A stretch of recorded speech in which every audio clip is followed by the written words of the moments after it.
Hail, it's Starzy, and today we are doing my November wrap-up.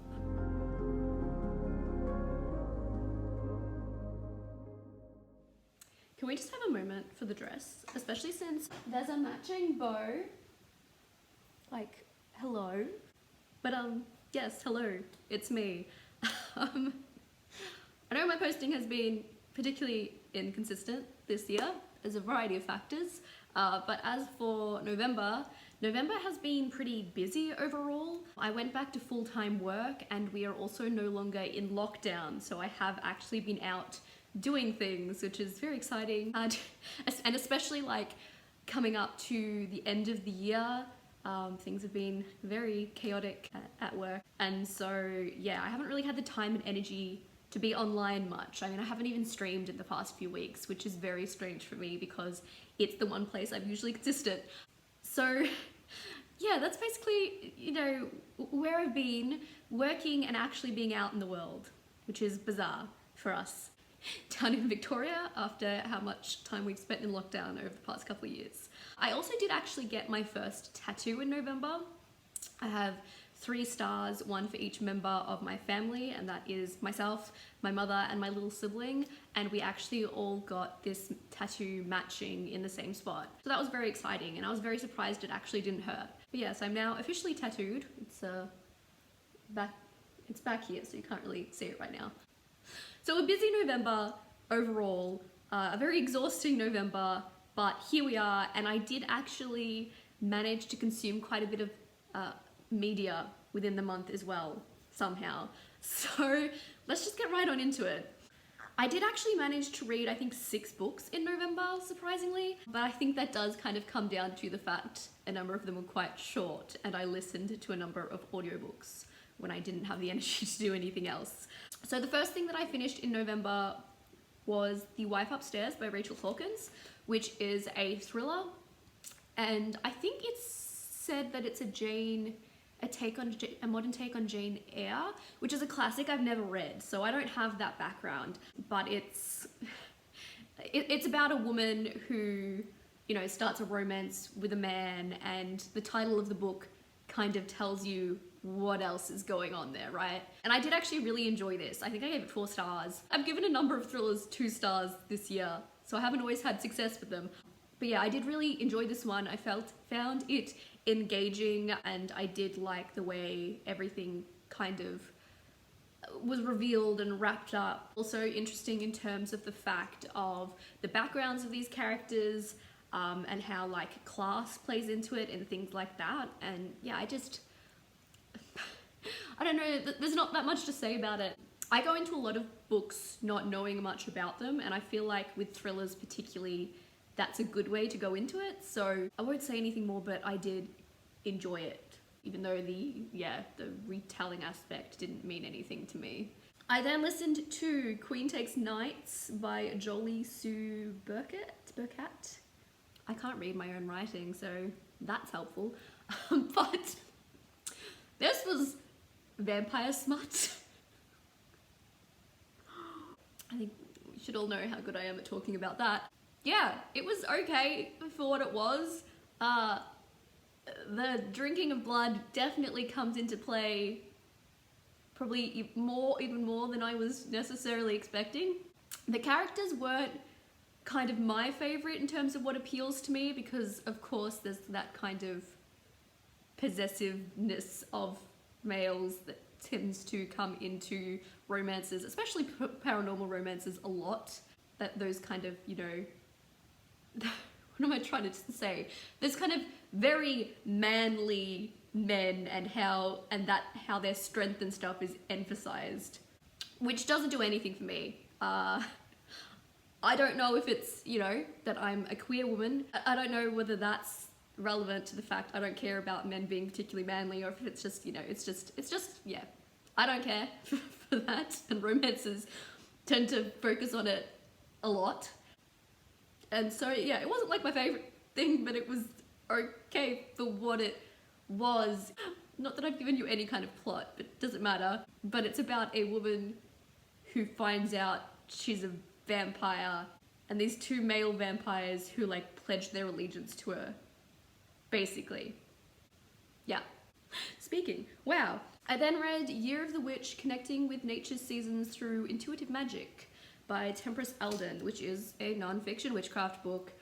Wasn't really what I was expecting. Given the name, I thought it was really it was going to be primarily a focus on the Year of the Wheel, and how you can use that in a more personal way for, you know, wherever you are, etc., and what works for you.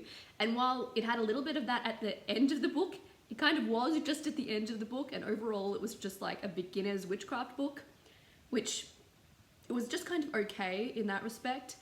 So it wasn't what I was expecting, and it was just kind of okay. But then beyond that, there were some problems I had with it. And then when I went and looked at reviews, they pointed out even more problems.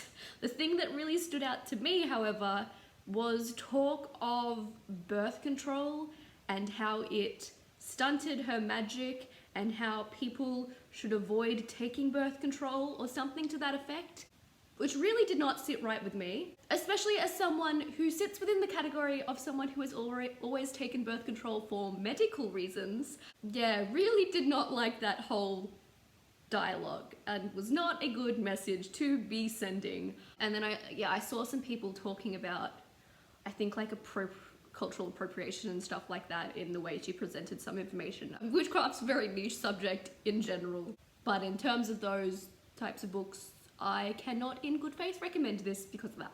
I also read Witch Please, Magical Musings on Life, Love and Owning Your Power by Sonia... Is that Sonia Lazo? Again, my own writing is too messy. This is, again, a witchcraft book, but this is more visual. It's kind of very much about the art, and the art's really cute. I did really enjoy the art. It just has a small amount of words on each page to go with that.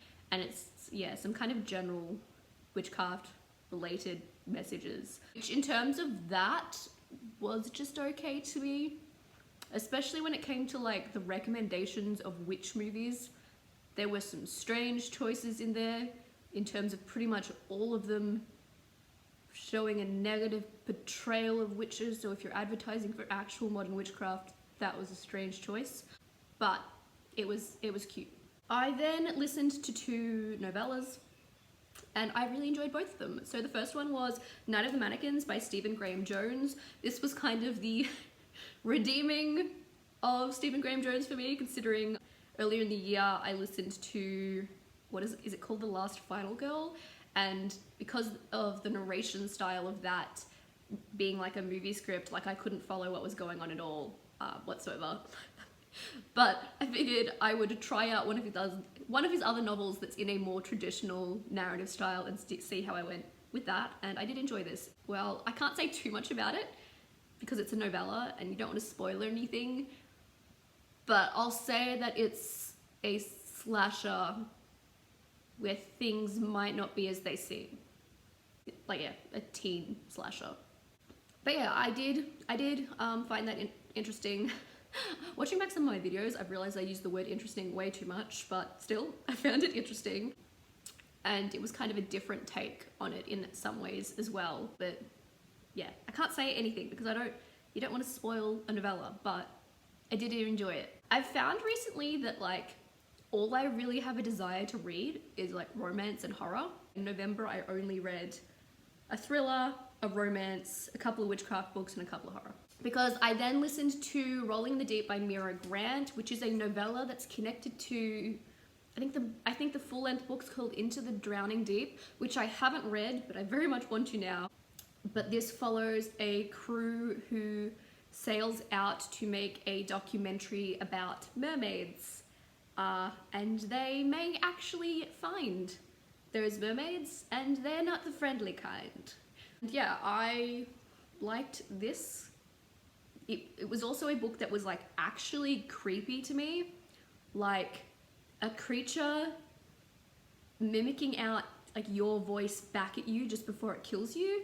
Something about that imagery out on the open sea was just terrifying to me. Yeah, I'm definitely intrigued to read Into the Drowning Deep now because I did find that really interesting. I don't think I actually gave a rating to anything but The Wife Upstairs, But I really enjoyed those two horror novellas, and I really enjoyed The Wife Upstairs. Queen Takes Nights was okay for what it was, and was kind of underwhelmed with the witchcraft books. That's how we go with the reading. So that's what I read, and then libraries are finally open, which is very exciting. So I just went and got a big stack of books from my library. So we'll see how many of those I get through in December. But we did also watch a bunch of stuff. So first of all, we watched a bunch of TV.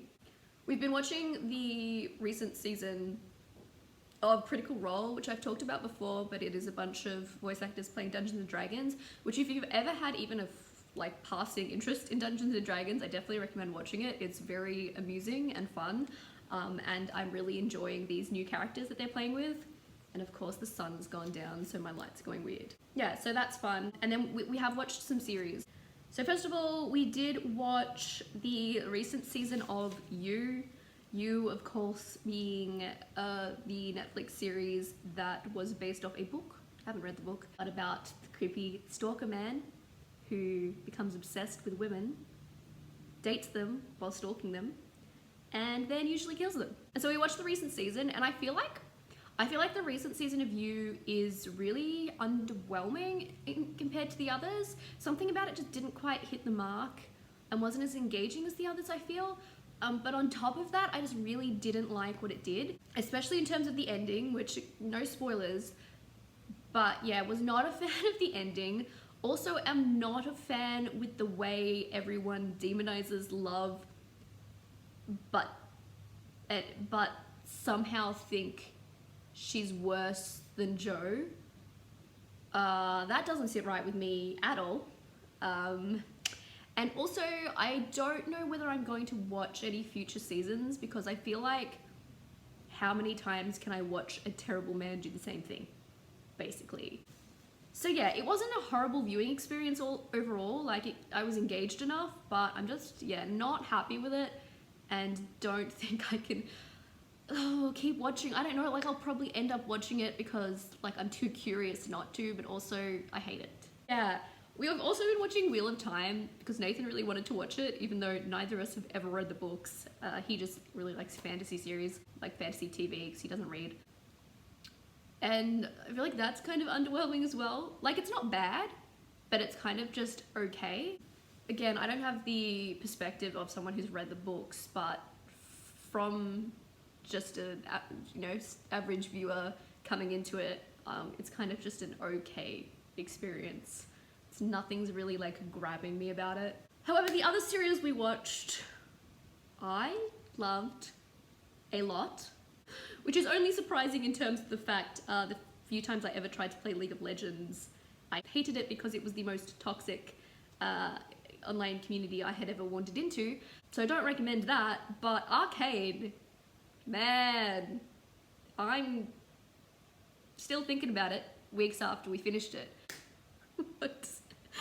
I lose the ability to speak when I really love things, apparently. But yeah, this is taking characters from the world of League of Legends, which is a game, and is telling some of their stories, and it's also kind of queer as hell, just because Vi and Caitlyn, and that scene where Vi like hits her hand next to Caitlyn's head.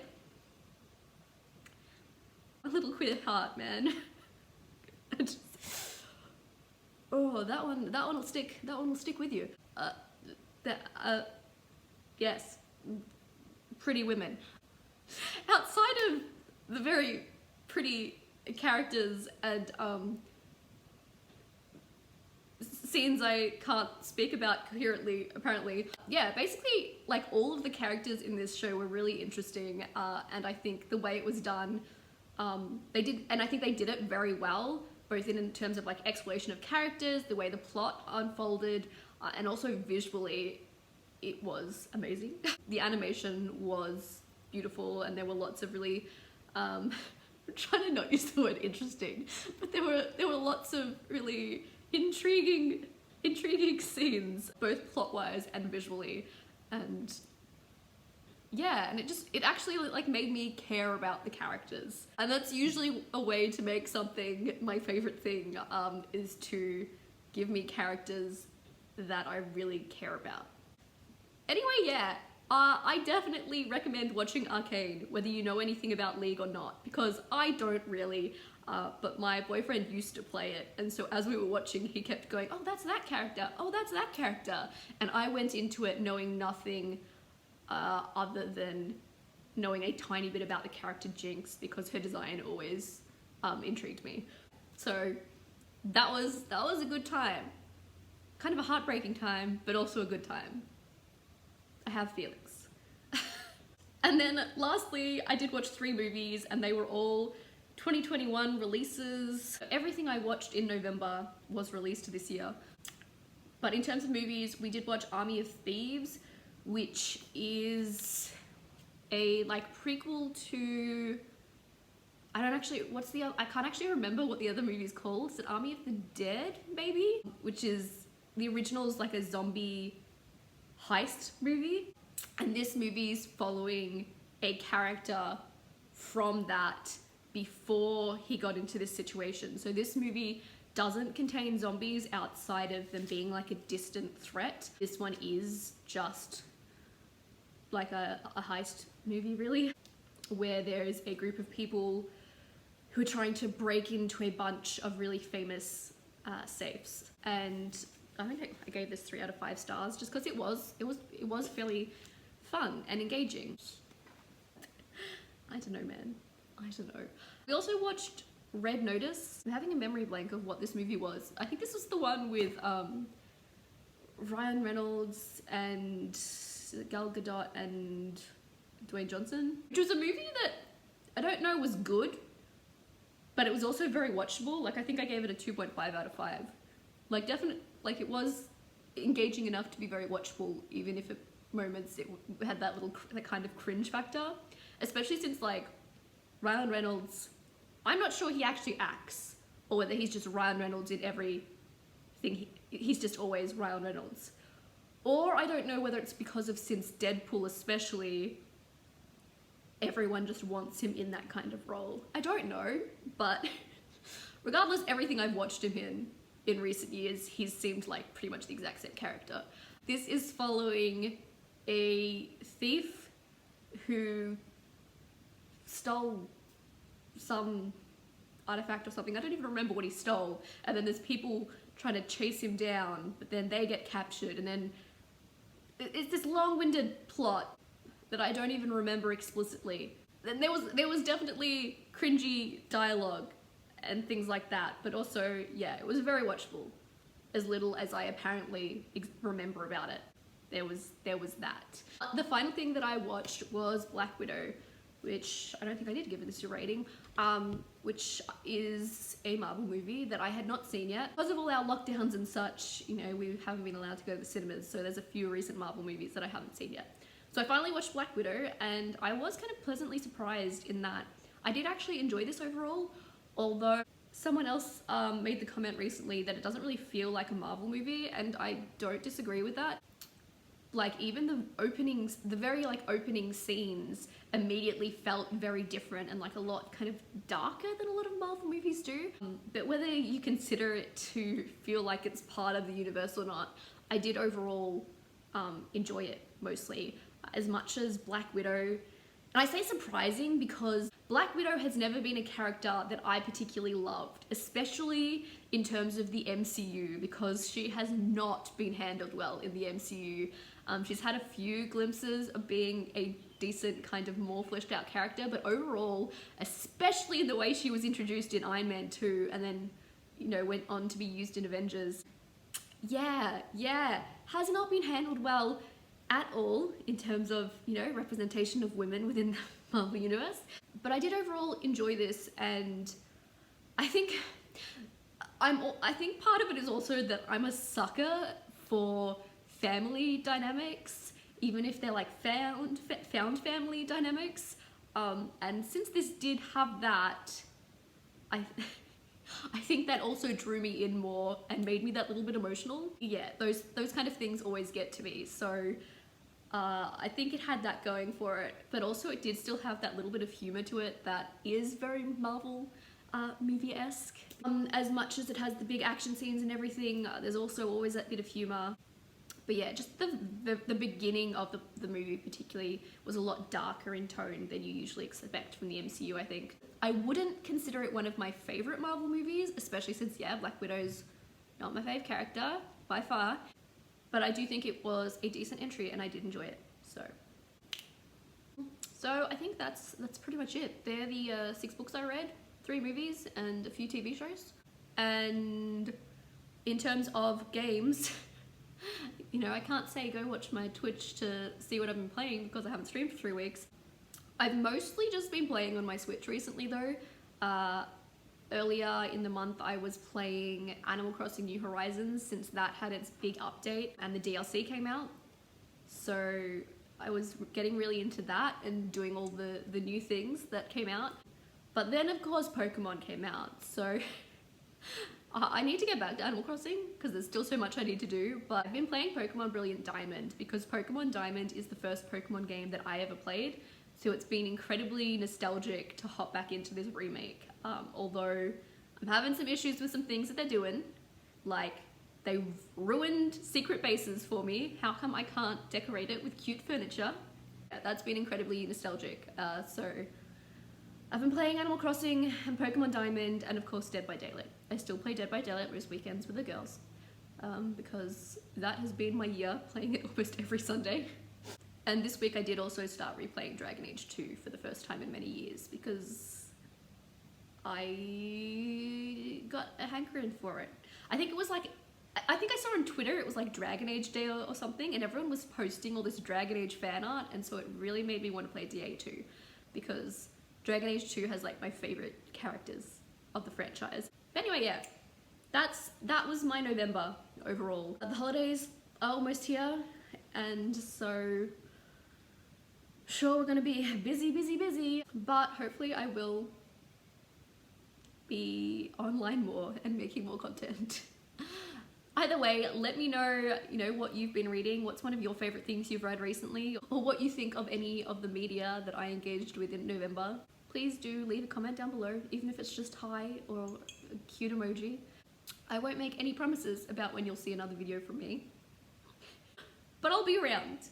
I will be around, so don't you forget about me. But yeah, that's going to be it for today. So stay safe, stay educated, and Starzy out. Don't you forget about me. Don't.